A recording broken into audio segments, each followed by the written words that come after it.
One of the cool things you can do in Microsoft Publisher is insert text. So I'm going to draw my text box right here, just like that. And one thing I can do is type. Another thing I can do is insert text directly from a file. So in order to do that, I'm going to go into insert right here. And over here, you can see that there's an insert text option. There's the insert file option right here. So I'm going to click that.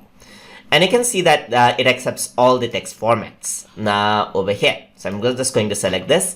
And I have my text file in my desktop, which is the test text. So it's an RTF format, but it accepts all the text format right here. And you can see RTF right here. So I'm going to press OK. And you can see that the text has been inserted right there. So it's as easy as that.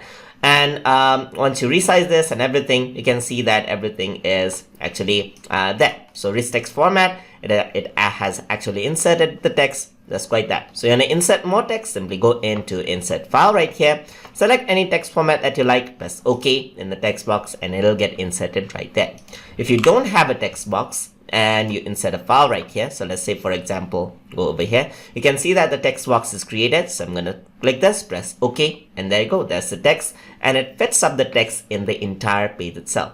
So that is how you can insert text in Microsoft Publisher. Hope you guys learned something as always, and as always, please like, comment, share, and subscribe.